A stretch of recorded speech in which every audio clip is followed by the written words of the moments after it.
Hi అండి. నువ్వెళ్తానంటే నేనొద్దంటానా 28వ భాగం వినండి. ఆ అమ్మాయి మీ దగ్గరుంది కనుక అతను ఇక్కడికొచ్చి ఉండాలనుకున్నాడట. అలా అని మాటల మధ్యలో చెప్పాడు. నేనెందుకొచ్చానని అడిగితే బాగోదు కదా! అన్నాడు నాగరాజు. "వాడికేమైనా పిచ్చా? అక్కడుంటే ఇవ్వండి ఫోన్ మాట్లాడతాను" అన్నాడు శ్రీనివాస్. "లేరండి. మా తమ్ముడు గారి అబ్బాయొస్తే ఇద్దరూ కలిసి బయటికి వెళ్లారు" అన్నాడు. "సరే. నేను వాడికి ఫోన్ చేస్తానులెండి. ఉంటాను" అంటూ కాల్ కట్ చేశాడు శ్రీనివాస్. వీడు వాళ్ళింటికి వెళ్ళాడట. పనేముంది వాళ్ళింటికి వెళ్ళటానికి? నా ఫోన్‌తే. ఒక్క పనికొచ్చే పని లేదు. అన్నీ పనికిమాలిన పనులే అన్నాడు. కిరణ్ ఫోన్‌కి ఎన్ని సార్లు చేసినా కవరేజ్ ఏరియాలో లేరు అనొస్తోంది. అమ్మాయి నీకేమైనా తెలుసా? వాడు మీ ఇంటికెందుకు వెళ్ళాడో? అన్నాడు మధుని చూస్తూ. అదేంటండి? నేనిక్కడే ఉన్నాను కదా! నాకెలా తెలుస్తుంది? అంది మధు. ఏమో ఇద్దరు ఏదైనా ప్లాన్ చేసుకున్నారేమో అని అన్నాడు శ్రీనివాస్. అలా ప్లాన్ చేసేదాన్నయితే కిరణ్‌ని వదిలేసి మీ దగ్గరెందుకుంటాను? అతని దగ్గరే ఉండేదాన్ని. ఇలా మాట్లాడుతున్నానని ఇంకో రకంగా అనుకోకండి. మా ఇంటికి వెళ్లి ఏం చేస్తారు? వాళ్ళు అల్లుడు వచ్చాడు అంటూ కంగారు పడుతూ అది ఇది చేసి పెట్టడం, ఇవన్నీ వదిలేస్తున్న అల్లుడికి అవసరమా? మీకు ఫోన్ కలిస్తే చెప్పండి నేనీ మాట అన్నానని అంటూ లోపలికి వెళ్ళిపోయింది మధు. మధు అలా మాట్లాడేసరికి ఇంకేం మాట్లాడలేకపోయాడు శ్రీనివాస్. కొడుకు మీద కోపం కట్టలు తెంచుకుంటోంది. ఏమనలేక భార్య వంక చురచురా చూస్తున్నాడు. నన్ను తినేసేలా చూస్తారే? నేనేం చేశాను? నాకు దీనికి ఏం సంబంధం లేదు. ఆ స్వప్నకి చేయండి. తన యొక్క ఏమైనా తెలిసేమో అంది లక్ష్మి. ఏమని అడగమంటావు? వాళ్ళింటికి ఎందుకు వెళ్ళాడో తెలియకుండా. ఆ పిల్లకు ఫోన్ చేసి నువ్వు వెళ్ళమన్నావా అని అడగనా? ఎందుకు అంటుంది. అప్పుడు నా సమాధానం ఏంటి? వీడు చేస్తున్న పనులకి తలెత్తుకోలేకపోతున్నాను అన్నాడు. స్వప్నే వెళ్ళమందేమో! ఏమో అన్నా అంటుంది. ఆ అమ్మాయి తెలివితేటలు రకరకాలుగా ఉంటాయి అంది తనకేమీ తెలియనట్టు. నిజమే అంటవా? ఒకసారి ఫోన్ చేసి చూడనా? అన్నాడు. డైరెక్ట్‌గా అడగకుండా చూచాయిగా అడగండి. తనే చెప్తుంది. లేదంటే మనం దొరికిపోతాం. మీ అబ్బాయి అక్కడికి వెళ్లారు అంటే వాళ్ళంటే ఇష్టమేమో! ఈ పెళ్లి గురించి మరోసారి ఆలోచిద్దాం అంకుల్ అందనుకోండి. మీరు మళ్ళీ నన్ను తిట్టుకుంటారు అంది లక్ష్మి. స్వప్నకి ఫోన్ చేశాడు. అంకుల్ ఎలా ఉంది మధు? అంది స్వప్న. బానే ఉందమ్మా. కిరణ్ ఫోను ప్రొద్దుటి నుండి చేస్తున్నాను. అస్సలు కలవడం లేదు. నీకేమైనా ఫోన్ చేశాడా? అన్నాడు. ఈరోజు అస్సలు చేయలేదంకుల్. నిన్నైతే మాట్లాడాను. ఏ అంకుల్ ఏదైనా అర్జెంటా? అంది. అర్జెంటేం లేదు. ఎక్కడికైనా వెళ్తానని చెప్పాడా? అంటే ఏం లేదు. కవరేజ్ ఏరియాలో లేదు అని వస్తోంది. అందుకని అన్నాడు. మధు వాళ్ళింటికి వెళ్తాను అన్నాడు అంది. వాళ్ళింటికి వీడెందుకు? అన్నాడు శ్రీనివాస్. వీళ్ళిద్దరూ విడిపోతున్న దానికి వాళ్లకు సర్ది చెప్పాలనుకుంటున్నాను అన్నాడు అంది. నేను మొన్న ఫోన్ చేసి మాట్లాడాను. నేనేమీ చెప్పలేదు. పురిటి కోసం కోడల్ని తీసుకొచ్చానని చెప్పాను.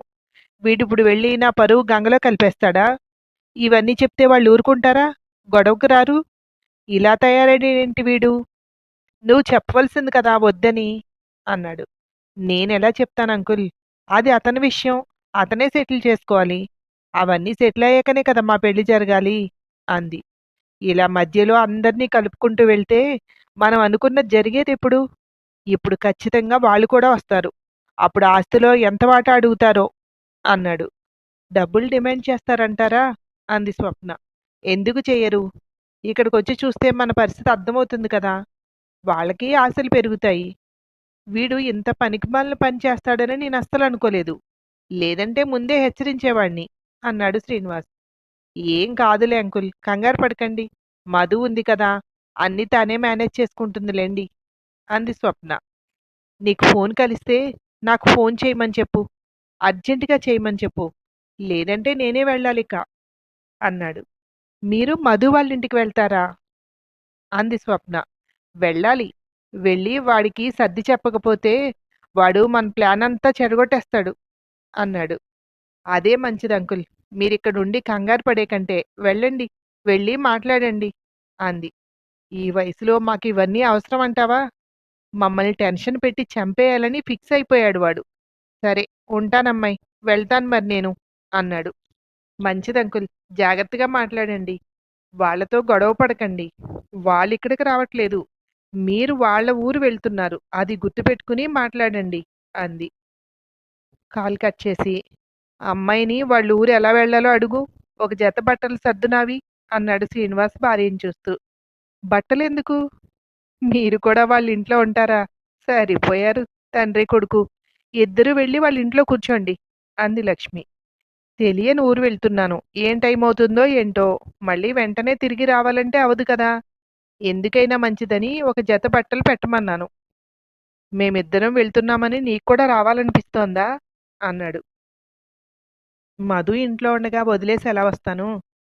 అయినా చూసేవాళ్ళు నవ్వుతారు.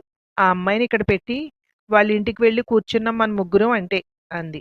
అంటే నువ్వు రావడానికి సిద్ధంగానే ఉన్నావా? అన్నాడు. ఎందుకంత వెటకారం? మీరు వెళ్ళగాలేంది నేనొస్తే తప్ప అంది. సరేలే, నీతో వాదించేంత తీరిక లేదు గాని అడుగు ఎలా వెళ్ళాలో. నీ కొడుకు ఉన్న చోట ఉండడు.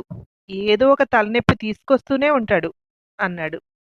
పేపర్ మీద ఎలా వెళ్ళాలో రాసిచ్చింది మధు. అమ్మ వాళ్ళది ల్యాండ్‌లైను, మొబైల్ లేదు. అందుకనే లొకేషన్ షేర్ చేయలేరు. మీ అబ్బాయి అక్కడే ఉన్నారు కనుక లొకేషన్ షేర్ చేయమనండి అంది మధు. వాడే ఫోన్ తీస్తే ఈయన వెళ్ళాల్సిన అవసరం ఏముంది? వాడి ఫోను పనిచేయట్లేదు కనుకే అంకుల్ వెళ్తున్నారు అంది లక్ష్మి. మాట్లాడలేదు మధు. సైలెంట్‌గా ఉండిపోయింది. కారులో బయలుదేరాడు శ్రీనివాస్. మా నాన్నకి చెప్పమంటారా అంకుల్ వస్తున్నారని అంది. ఏమో నేను అడగలేదు మీ అంకుల్ని. మనం చెప్పామనుకో అప్పుడు కిరణ్ వెళ్ళిపోతాడు. ఇక్కడి నుండి పని కట్టుకుని అక్కడి వరకు వెళ్ళింది వృధా ప్రయాస అయిపోతుంది. అందుకే చెప్పొద్దులే. వచ్చాక తిడితే తిడతారు అంది. మీకు అక్కడుండగానే చెప్పాడు కదా కిరణ్. నేను అక్కడికి వెళ్ళి ఉందామనుకుంటున్నాను అని. ఆ అంకుల్ ఎదురుగా మీకు గుర్తు చేయడం ఎందుకని నేను మాట్లాడలేదు అంది మధు. నేను అదేమీ మర్చిపోలేదు. చెప్పడం ఎందుకులే అని చెప్పలేదు. ఇప్పుడు చెప్పాననుకో అప్పుడెందుకు చెప్పలేదు అని తిడతారు. తెలియనట్టుగా ఉంటే అయిపోయాయి. కదిపి మరీ తిట్టించుకోవాలా? అంది లక్ష్మి. మధు ఇచ్చిన పేపర్ ఆధారంగా దారిలో వాళ్ళని వీళ్ళని అడుగుతూ ఆ ఊరు చేరుకున్నాడు శ్రీనివాస్. అక్కడ ఒక అరుగు మీద అందరూ కూర్చుని ఉంటే కారు అక్కడ ఆపి, నాగరాజు గారి ఇల్లెక్కడా? అని అడిగాడు. ఇలా ముందుకు వెళ్ళి ఎడం చేతి పక్కకి తిరగండి. అక్కడ రెండో ఇల్లే. ముందు పెద్ద దొడ్డుండి ఆ తర్వాత ఇల్లుంటుంది అన్నాడు అందులో ఒకతను. వాళ్ళు చెప్పినట్టే వెళ్ళి అక్కడ కారు ఆపి లోపలికి వెళ్ళి, నాగరాజు గారు అన్నాడు శ్రీనివాస్. లేరండి. ఎవరు మీరు? అంటూ బయటకొచ్చింది సరిత. నా పేరు శ్రీనివాసమ్మ. నేను కిరణ్ వాళ్ళ నాన్నని అన్నాడు. అయ్యో! ఏమనుకోకండి అన్నయ్య గారు. మిమ్మల్ని ఎప్పుడూ చూడలేదు కదా! అందుకే గుర్తుపట్టలేదు. రండి కూర్చోండి. ఈయనిప్పుడే అలా వెళ్లారు. వచ్చేస్తారు అంటూ నీళ్లు తీసుకొచ్చి ఇచ్చింది. బయటనే కాళ్ళు కడుక్కుని లోపలికి వెళ్ళాడు శ్రీనివాస్. నాగరాజు లోపలికొస్తూ ఎవరండి మీరు? అన్నాడు. లోపల నుండి మంచినీళ్ళు తీసుకొస్తూ మన మధు మామగారు అంది సరిత. నమస్కారం శ్రీనివాస్ గారు. ఎప్పుడూ చూడక గుర్తుపట్టలేకపోయాను. ఏమనుకోకండి. మీ ఇంటికి ఎవరో కారులో వచ్చారు అంటే ఎవరై ఉంటారా అనుకుంటూ వచ్చాను అన్నాడు. మా వాళ్ళు లేడా అండి? అన్నాడు శ్రీనివాస్. ఇప్పుడే అలా వెళ్ళారండి. వచ్చేస్తారు. మీరు రండి కూర్చోండి అన్నాడు. అమ్మాయినా మీరు ఫోన్ వస్తున్నట్టు ఫోన్ చేసింది కాదు అన్నాడు నాగరాజు. అదే మా అబ్బాయికి ఫోన్ చేస్తుంటే వాడి ఫోన్ పనిచేయడం లేదు. నేను ఇలాగే ఈ దగ్గరలో నుండే వెళ్తున్నాను. ఎలాగూ ఇటే కదా అని అందరినీ అడుగుతూ వచ్చేశాను అన్నాడు. మంచి పని చేశారు. ఈ వంకరైనా మీ దర్శన భాగ్యం కలిగింది మాకు అన్నాడు నాగరాజు. ఆ తర్వాత ఏమైందో మరో భాగంలో వినండి. Thank you.